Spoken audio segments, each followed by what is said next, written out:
USA Warrior Stories is a not-for-profit organization designed to record, archive, and share videos of veterans' stories, to help veterans make a connection with one another and to help us all better understand their sacrifices for our freedoms.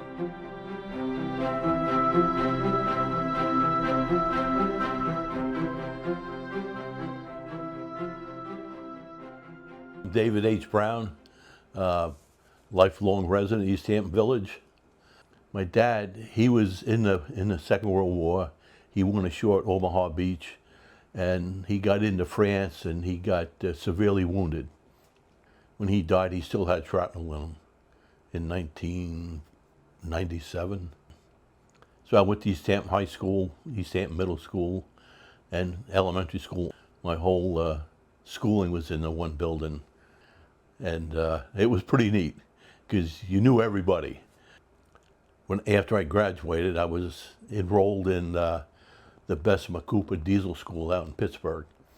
And that summer I went to work at Lester Motors here in East Hampton as a mechanic. My biggest fear was coming home and finding my draft notice in the mailbox. You know, that was always on the back of my mind. And one day I did, it was there.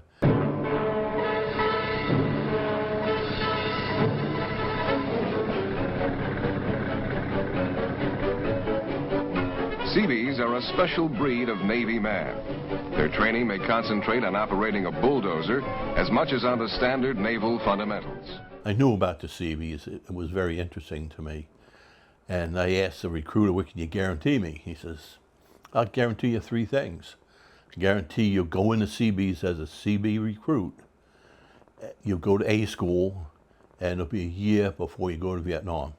So I signed right up. I had a girlfriend. That summer, we dated, and a friend of hers came down from Maine. We double dated with a guy named Paul Burkhart. Paul said, when you get to Great Lakes, look up my dad. He was a captain in the Navy. Well, you go to boot camp, you don't have time to look up at least a captain anyway, you know. So I forgot about it. So it comes for time for Liberty. There's a phone call for me at the quarterdeck. And the only time you get a phone call is when either somebody died in the family or you're in deep doo-doo. And I try to keep it clean. Yeah. Recruit Brown, there's a phone call for you. I said, okay. So I go, and it's Captain Burkhart. I says, how you doing, Cap? He says, I'm good, good. How are they treating you? I said, they're treating me fine. He says, well, I'm calling you, I want you to spend Liberty with my wife and I. And I said, that'd be great. He told me what we were going to do. We're going to go sailing on Lake Michigan, have dinner at the Officers Club, to do a tour of Chicago. After I got done with the phone call with him, everybody's looking at me. How does this guy know a captain? And he's talking to him like he's his father, you know.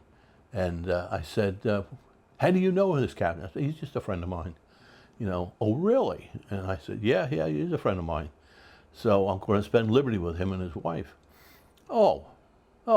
So from that point on, nobody touched me.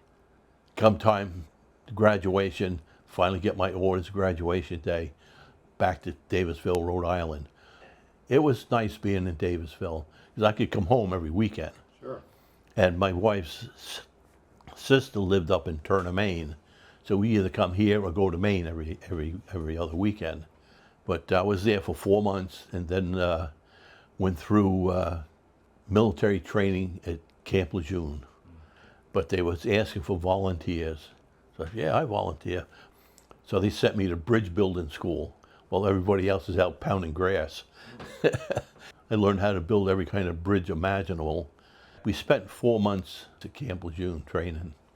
Everybody was put on leave for 30 days and came back, and then we shipped out to Vietnam. This is my first tour, you know. It's just, these are the 2 men who were killed in Vietnam in my battalion, Lieutenant Moscrip and Chief McGinn. He was a builder, he was a civil engineer. But in Da Nang, we went to Camp Hoover, which is right at the base of Freedom Hill. And I wasn't there 5 days and got shipped out These are the sea huts that we built. This is a base camp in Camp Hoover. The Galley EM Club. This is my company. These are covered storage at the air base in Da Nang. We fabricated these truss works and lifted them up and set them on the revetments. They parked fighter jets under them. Yeah, we're up in Quang Tri. I'm in this picture. Where are you? With a mustache. With a mustache, yeah. There you go. The first time out, we went to the first tank corps, and we had to build a water tower, a 65-foot high water tower. And so we had to do the footings. There was 65 yards of concrete in the footings, and we had to build all the forms, tie all the rebar, and then start building this thing. We had blueprints, but there was a problem with them. You know, it wouldn't work the way it was drawn. So we had to tell the lieutenant, kiss off, no, this isn't going to work. So we redesigned it. This is a Seabee Team. These guys, they went out to locations all over Vietnam to teach Vietnam residents the building trade. Huh. But they would live right in the community, eat their food. You know, there was always a medic with them and builders. Then we went to the first MP brig, and we built latrines for them. I couldn't figure out why all these prisoners were hanging out in the latrines. So I asked one of the guards, what's going on? He says, we're not going in there, it smells too bad. So that's where all the prisoners hung out. We helped build an orphanage in Da Nang. This was a celebration after we got finished. These are the kids that were in the orphanage. We got assigned to the Liberty Bridge south of Da Nang. We had cut all this steel off that was sitting on the abutment. Then this whole thing was sitting down in 12 feet of water. This is what it looked like. So we had to put all these mahogany railroad ties, crib it up as we were jacking it up with hydraulic jacks. These are more of the bridge crew.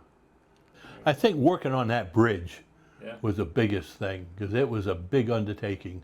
You know, we had so many facets of raising that bridge out of the water, you know, cutting steel, driving piles, and then setting more new steel. They had to set up concertina wire every night. Here we are jacking, we're driving piles here. Here we are capping them off.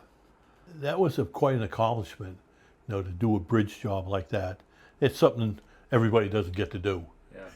This is the other Seabee team. Each battalion had 2 Seabee teams to help the Vietnamese residents. These guys were great guys. This guy is Flemington, from Flemington, New Jersey. He was from Brockport, Maine. He was from somewhere in Kentucky, Illinois, Minnesota, Pennsylvania. Wow. And we had sky cranes would lift them up and set them. Oh, that's neat. Yeah. And this guy, Josty, he was the Comshore artist. If we needed something, he went out and got it. Steal it, however he needed to get it, he'd get it. You know, we stole a lot of stuff. It's called different procurements. We went to Phu Quoc Island off Cambodia to rebuild a Navy base, a Vietnamese Navy base there. And it was a repair facility for swift boats, which are really pretty neat boat. They're 40 foot. They'll do about 50 miles an hour. You know, 2 big V12 Detroit diesels in them. So we built a big repair facility. We had a tent right on the beach, you know. So we come back from work, we go right in the South China Sea swimming. You know, that was pretty neat. prior to that, our company commander, which we didn't like at all, he was a lieutenant. He was a civil engineer right out of college, had no experience in building at all. So before we shipped out, we knew we was going down there, so I went to the MLO, Materials Logistics, and I got a couple rolls of screen, because the hooches we lived in were, they called them strong backs. They were built with wood, then they put a 10-man tent over it. So we screened in the sidewalls, and I got some hinges and had screen doors. So company commander, he saw we had screen doors and they had hinges on them. He demanded I take the hinges off and put them on his hooch. I said, okay, no problem. So I'm going to get even with him. So I filed down sanded down the pins and the hinges, put them on upside down. So first time he opened the door, it fell off. Just to get even with him, you know. This is coming home. Oh, wow. It's great that you have a photographer with you, you know? Yeah, That's yeah. He photographed everything we did. So that was pretty much the first tour.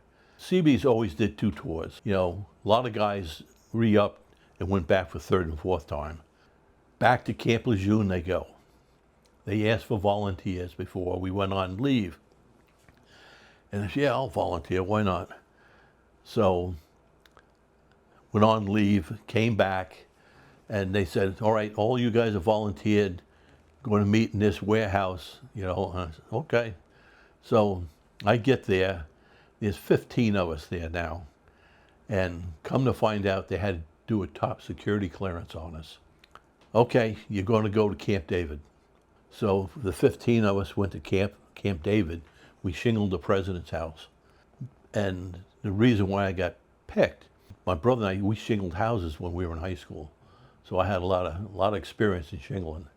It was pretty neat. The front of the house overlooked for miles. You know, there was a 9-hole golf course in front that Eisenhower had built. Come to find out there's a guy there from Bridgehampton, Jimmy Grubb. He was in the Seabees. He had a sign there right out of A school. Yeah. So I said, I knew Jimmy. So I said, gee, Jim, you know, he says, I hate this place. I got to get out of here. I said, well, I'll tell you what, give me your ID card, I'll give you mine. You can go back to Vietnam, I'll stay right here. But let me tell you, I'll finish my tour right here. No problem, man. So then we got to go back to Vietnam. Of course, I was married, and I think that was my worst day of my life, is saying goodbye to my wife and daughter. Because my daughter was born 6 months into my deployment. You know, and I didn't see her for 6 months. And to say goodbye to them at the air base, you know, at Quonset Point, it was very traumatic for me.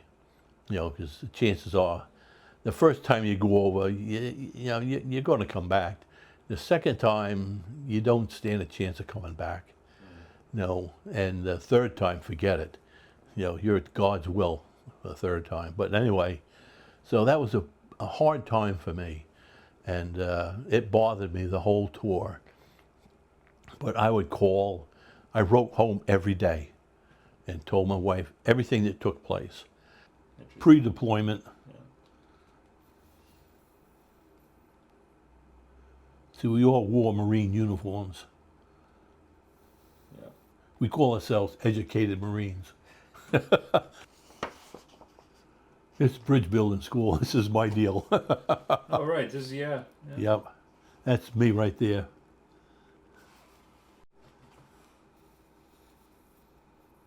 Which one's he again? Right there. Oh, wow. This is Phu Quoc Island. Oh.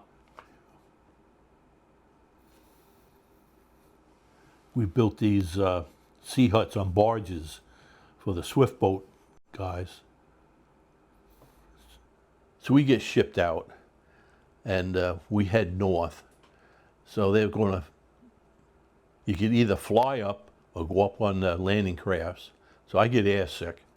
So I said, hell, I'm going to go up on a landing craft, because we had to transport all our equipment up there, bulldozers, transit mixers, dump trucks, everything. So I went up on the landing craft. It was beautiful. Sea was calm, South China Sea was calm. So we get up to the Viet River by Quang Tri, and we have to anchor outside the mouth of the river because ammo barges had priority to go up the river. So they lowered the ramp and we went swimming. It was fun, you know. So then the next day, we head upriver to Phu Quoc, and we had to take the 1st Marine Corps. They were living in tents, and it was muddy, it was rainy, so we had to build sea huts to get them out of the mud. We probably built 100 sea huts up there. Going over Hai Van Pass was beautiful, but it was very dangerous. The Temple and Way, I got to see that. So we finished up that stuff. Then we got assigned to Ludban Bay to start rebuilding railroad bridges, because the Viet Cong blew one end of the bridges off the abutments. But we had our company commander, which we didn't like. He always insisted on reading the instrument, using the builder's level. So, I mean, we got burned bad from the creosote in our arms, our face, you know, from cutting off these piles and stuff. And so he insisted on reading the instrument. So, okay, so we drove the piles, we capped them. They got ready to set the new piece of steel down. It was 27 inches too high. He didn't subtract the 27 inches for the steel. So now we had to go back out, lift the bridge up again, and cut all the damn piles off and recap it. We were pissed, let me tell you. You know, and so they asked for volunteers. So I said, yeah, I'll volunteer. What do you got? Well, you got to drive the skipper back to Da Nang. Now, the Jeep is over there. He's got a meeting. You got to take him back to the meeting. Now, this is the battalion commander, Captain Moore, and T.J. Moore. Nice guy, let me tell you. Really, really nice man. So we head down, but it's almost New Year's now. So we were based in a rock quarry up in Lanco Junction. And the guys wanted some booze for New Year's. So I was a 3rd class at the time, and I couldn't buy booze at the exchange in Da Nang. You had to be 1st class. So the 1st class equipment operator, he gave me his hat device and lapel pins, 1st class. So we head down. I dropped the skipper off at his meeting. I put on the lapel pins and the hat device. I go up to the exchange and I buy all this liquor, you know. So I put it in a couple of gym bags and back of the Jeep. I picked the skipper up the next morning. We head back up over Hai Van Pass. Well, Hai Van Pass is there's potholes and stuff. So we get almost to the top, and this stuff is rattling in the back of the Jeep. I said, oh, crap, I'm going to get in trouble, big time. So he says, Petty Officer Brown, I said, yes, sir, pull this Jeep over. I said, oh, shit. He's going to break all the damn bottles on me. He says, what's that rattling in the back? I says, well, sir, you know and I know and you know, I'm not supposed to have liquor. He says, give me that bag. I give it. He says, I'll hold it so it doesn't break. So off we went. So we're getting ready to come home, so we got to go back to Da Nang. And I lost track of my 2 friends. You know, I know one of them went to MCB 10, and I don't know what battalion. Glen was in 62. I didn't know he was killed until I went to a reunion in Virginia, in Hampton, Virginia, years and years later, and I asked some guys from MCB 62 if they knew Glen Ludban, because the guy said, yeah, he died in my hands. Seek out a therapist. I did, you know. I mean, I saw a lot of crap. These don't show everything. You know, we saw a lot of crap, a lot of dead people, and a lot of stuff that was disturbing. You know, we were in a lot of the, where they used the defoliant. Yeah. And so I went to therapy for quite a while when I got back. you know, and she said, you know, write down all the bad stuff. So I wrote it all down and I gave it to her. She read it, gave it back to me. She said, now crumple it up, throw it away. It's history. You can't change that. Now write down all the good stuff. And I wrote it all down. She read it, gave it back to me. And you have to dwell on the good stuff.